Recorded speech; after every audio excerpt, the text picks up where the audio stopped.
राशि वाले लोगों के लिए आगामी सप्ताह अर्थात 13 जुलाई से 19 जुलाई के बीच में ग्रहों का आपके जीवन पर प्रभाव और समाधान लेकर आया हूं। सबसे पहले ग्रहों की स्थिति देख लेते हैं, तो बड़े कई सारे चेंजेस आ रहे हैं।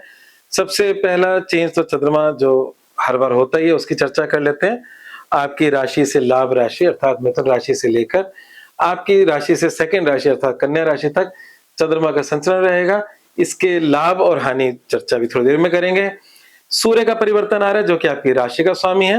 राशि का स्वामी आपकी 11वीं राशि जो जिसका आपको लाभ पिछले 1 महीने से मिल रहा था, 16 तारीख को चेंज हो जाएगा। आपकी राशि से 12वीं राशि में सूर्य आ जाएगा।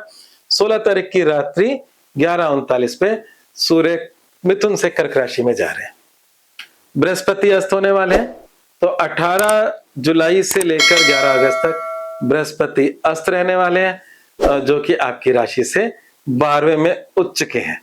तो ये सब परिवर्तन इस हफ्ते के हैं और हमारा गुप्त नवरात्र शुरू हो रहे हैं 15 तारीख से, तो इसलिए उसकी शुभकामना पहले ही इस गुप्त नवरात्र पे आप माता रानी आपके जीवन में सुख शांति समृद्धि दे, ऐसी कामना करते हैं। तो एक एक करके चर्चा करते हैं।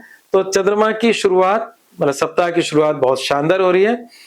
मतलब सप्ताह के शुरुआती 2 दिन आपके पक्ष के हैं, बहुत ही लाभकारी हैं, क्योंकि आपकी राशि स्वामी के साथ चंद्रमा और बुध दोनों हैं। आपकी 11वीं राशि में बुध वक्री जरूर है, पर वक्री होकर इनकम में बैठे हैं, तो इसलिए कोई चिंता की बात ही नहीं है। उसके लाभ बल्कि बढ़ेंगे ही। हालांकि वक्री एबनॉर्मल होता है, यहाँ उस एबनॉर्मलिटी की कोई दिक्कत नहीं है, क्योंकि स्वय राशि होकर वक्री होकर 11वें में बैठा। परंतु इस अमावस्या के उपरांत चंद्रमा आपके 12वें आ जाएंगे। 12वां चंद्रमा इतना अच्छा नहीं होता, थोड़ी बहुत खर्चे देता है, तो पर पॉजिटिव खर्चे। यहाँ पर उच्च के बृहस्पति के साथ चंद्रमा की अपनी राशि है 12वीं, और जिसे हम गज केसरी योग बोलते हैं, जब चंद्रमा गुरु साथ होते हैं, तो आपके 12वीं राशि में उच्च का बृहस्पति और चंद्रमा का संगम होने वाला है। तो इसका मतलब कोई अच्छा पॉजिटिव इन्वेस्टमेंट हो सकता है। हालांकि मैंने कहा कि 12वां घर चंद्रमा अच्छा नहीं होता, उसमें व्यर्थ की भाग दौड़, मानसिक तनाव, खर्चे होते हैं। पर जब इतने सुंदर ग्रह बैठे हो, उच्च का बृहस्पति बैठा हो और चंद्रमा स्वयं राशि का हो, तो हम उम्मीद करते हैं कि यहाँ पर चंद्रमा के आते ही एक बड़ी शुभता की स्थिति आ जाएगी, और वो शुभता खर्चे में ही कन्वर्ट होगी। और खर्चे में भी कोई मांगलिक कार्य पे खर्चा, कोई पारिवारिक कार्य पे खर्चा, और कोई मतलब शुभ समाधान आप लेकर आ रहे हैं, या इन्वेस्टमेंट कह सकते हो, इस प्रकार की बात हो सकती है। हालांकि मानसिक चिंताओं का होता है, फिर बता रहा हूं, तो इसलिए जल्दबाजी मत करिएगा, सोच समझ कर करिएगा। कई बार 12वां चंद्रमा उटपटांग खर्चे भी करा देता है। मैं सिर्फ योग की वजह से उसकी तारीफ कर रहा हूं। तो वो समय कौन सा है जो आपकी चिंताओं का है? 15 और 16 तारीख। 14 तारीख की शाम को बदल जाएगा, तो हम मोटे तौर पे 15 और 16 तारीख देख रहे हैं। 16 के बाद आपके मतलब 16 तारीख की शाम 7:52 पे चंद्रमा आपकी राशि में आ जाएंगे, अर्थात सिंह राशि में आ जाएंगे। और सिंह राशि का चंद्रमा आपके लिए मानसिक शांति वाला होगा, स्वास्थ्यपूर्ण होगा, आत्मबल को बढ़ाने वाला साबित होगा। तो कुल मिलाकर बात यह है कि स्वय राशि का चंद्रमा, मतलब स्वय राशि का मतलब आपकी राशि में जब चंद्रमा आते हैं, जो महीने में हर महीने 200 दिन के लिए आते हैं, तो हर महीने वो 200 दिन आपके जीवन में प्लेजर देते हैं, मानसिक शांति देते हैं। तो वो समय बहुत ही अच्छा जाने वाला है। वो समय है आपका 16 जुलाई शाम 7:52 से लेकर 18 जुलाई रात्रि 11:59 तक।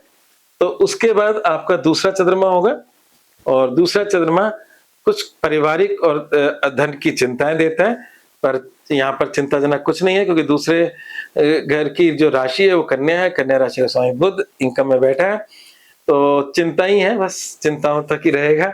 तो ये चंद्रमा का हमारा सफर हो गया। जीवन के मुख्य पहलू अगर हम देखें, तो सबसे पहले बात आती है स्वास्थ्य को लेकर। तो स्वास्थ्य को लेकर, क्योंकि केतु तो लंबे समय से है, और केतु के लिए हमने कई बार बोला भी होगा कि क्रोध की स्थिति या इस तरह की बातें। तो इस समय आपके राशि को मंगल देख रहे हैं, केतु और शुक्र बैठे हैं, और राशि स्वामी सूर्य 16 तारीख को 12वीं राशि में आ रहे हैं। तो ये जो पूरा कॉम्बिनेशन है, it is not a good combination. उसमें अच्छा बुरा क्या है? मंगल का देखना, केतु का बैठना, क्रोध की स्थिति, अत्यधिक क्रोध कई बार दे देता है ना। थोड़ा सिर बचा के चलिएगा। दूसरा, सूर्य की राशि का, आपका सूर्य जो आपकी राशि स्वामी है, वो उसका 12वीं राशि में जाना, तो कभी कभार आपको हॉस्पिटल के चक्कर लगवा सकता है। और अच्छा क्या है इसके अंदर? अच्छा ये है कि इस समय इंट्यूटिव हैं आप, इंट्यूशन पावर बहुत अच्छी है। क्रिएटिव हैं आप, शुक्र जो है मतलब बहुत ज़्यादा क्रिएटिविटी देता है, कलात्मक निर्णय या कह सकते हैं सृजनात्मक शक्तियाँ देता है। तो इस समय आप बहुत ही ज़्यादा कला सौंदर्य के पारखी बन सकते हैं और केतु उसमें शार्पनेस देते हैं। तो केतु शुक्र की युति कला के क्षेत्र में बहुत ही शार्पनेस देती है। तो ये समय हर समय का अच्छे बुरे परिणाम होते हैं, उसका उपयोग करके अपने जीवन में बेस्ट को पकड़ो। नहीं तो इस राशिफल का कोई मतलब ही नहीं है। तो जब हम राशिफल बोलते हैं तो उसमें बेस्ट चीज को पकड़ो, उसको अपने जीवन में विकास करो। और जो बुरी चीज है उसको जितना हो सके अपने कंट्रोल में रखो और अपने उपायों पे ध्यान दें। तो ये था आपका स्वास्थ्य संबंधी बातें। अब इसमें एक बात और कर लेते हैं जो बहुत ही जरूरी होती है, रोजी रोटी की। तो उस रोजी रोटी में करियर और पैसा, करियर और धन के लिहाज से अभी ईश्वर कृपा से समय अच्छा चल रहा है।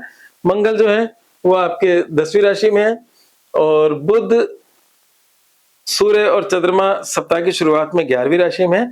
सूर्य और चंद्रमा दोनों निकल जाएंगे पर बुध वहां बने रहेंगे।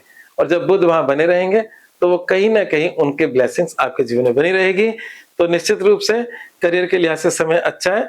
हाँ, करियर की इस समय चिंता आपको बहुत है क्योंकि आपकी राशि से करियर का लॉर्ड शुक्र गुजर रहा है केतु के साथ। तो आपके मन में इस तरह के भय चिंता हो सकती है कहीं कल को कुछ बिगड़ ना जाए। कई बार होता है कि व्यक्तिगत तौर पे कुछ समस्या नहीं होती है, मतलब आपके हो सकता है नौकरी में कोई समस्या ना हो। हाँ, वर्कलोड ज्यादा हो सकता है क्योंकि दिमाग के अंदर कौन बैठे है? शुक्र महाराज बैठे हैं जो करियर के लॉर्ड है। तो आपको वर्कलोड हो सकता है, आपको कुछ काल्पनिक चिंताएं हो सकती है। केतु तो कल्पना में ही चिंताएं कराएगा, तो काल्पनिक चिंताएं हो सकती है कल को नौकरी तो नहीं चली जाएगी, ये तो नहीं हो जाएगा, वो तो नहीं हो जाएगा। परंतु ऐसा कुछ होने वाला नहीं है, डोंट वरी। सिर्फ चिंताओं तक ही है और चिंता को हम कहते हैं कि चिंता चिता समान है, इसलिए चिंतन करें। अब हमारे जीवन के एक दो पहलुओं की और बात कर लेते हैं और वो है वैवाहिक जीवन और प्रेम संबंध, शिक्षा, इन सब की बात करते हैं। शिक्षा के अंदर तो एक मैं बात करूंगा, जो लोग फॉरेन स्टडी की, अब्रॉड स्टडी की बात सोच रहे हैं उनके लिए तो समय बहुत अच्छा है कि बृहस्पति उच्च के आपकी राशि से 12वें हैं। दूसरा, वैवाहिक जीवन को लेकर एक बड़ी लंबे समय से एक स्थिति बनी हुई है। ये स्थिति मतलब सिंगल राशि के अरबों खरबों लोग होंगे, सबकी सेम स्थिति है। तो उस स्थिति के अंदर जरूरी नहीं कि हमारा कोई वैवाहिक जीवन बिगड़ रहा है, सब कुछ हो रहा है, ऐसा बिल्कुल मत सोचेगा। परंतु जिनका बिगड़ा हुआ है उसमें कुछ मतलब निखार नहीं हो रहा क्योंकि शनि आपकी राशि से 8वें बैठे हैं। ये 8वें राशि में शनि ढैया कहलाती है। थोड़ा सा मैं उसके चर्चा कर लेता हूँ और उपाय आपको सिर्फ शनि का ही करना है और वो पहले भी करना है, अभी भी करना है और आगे भी करना है कुछ समय तक। तो शनि की ढैया चल रही है आप पर। हमारे एक तो होती है 7.5, एक 7.5 और दूसरी 7.5 में 30 साल का अंतर होता है और 30 साल के बीच में 2 ढैया होती है। तो इसमें अष्टम ढैया चल रही है, वो भी थोड़ी कष्टकारी होती है। वैवाहिक लॉर्ड, विवाह के जीवन का स्वामी भी शनि है और आपके वैवाहिक जीवन में राहु बैठे हुए हैं। तो जिन लोगों का बिगड़ा हुआ मामला है उन लोगों को उनके जीवन में कुछ पॉजिटिविटी नहीं आ पा रही, तो इसलिए उपाय करना जरूरी है। आप शनि के जाप करवा सकते हो, ओम प्राम प्रेम प्रोम से सहस्त्र नमः। शनि मंदिर में तेल चढ़ा सकते हैं, वो भी आपके लाभकारी होगा। काले उड़द की दाल का दान करें, वो राहु और शनि दोनों के लिए होता है, वो आपके लाभकारी होगा। तो मेरे को लगता है कि यही उपाय आपको करना चाहिए। अब टिप ऑफ द वीक क्या है, क्योंकि ये वीक का ही कहूंगा क्योंकि उसके बाद मंगल हो सकता है आने वाले समय में चेंज हो जाए, पर इस समय मंगल आपके चौथे घर को देख रहा है, अपनी राशि को देख रहा है, बृहस्पति देख रहे हैं, जमीन मकान संबंधी सुयोग बनाया हुआ है। और जब जमीन मकान संबंधी सुयोग बनाया हुआ है तो अगर जिन लोगों के जीवन में थोड़ा बहुत भी मकान जमीन को लेकर स्ट्रगल चल रहा है तो ये प्रेजेंट समय में आप अपनी मेहनत करेंगे तो जरूर सफलता भी प्राप्त करेंगे। आज बस इतना ही, धन्यवाद।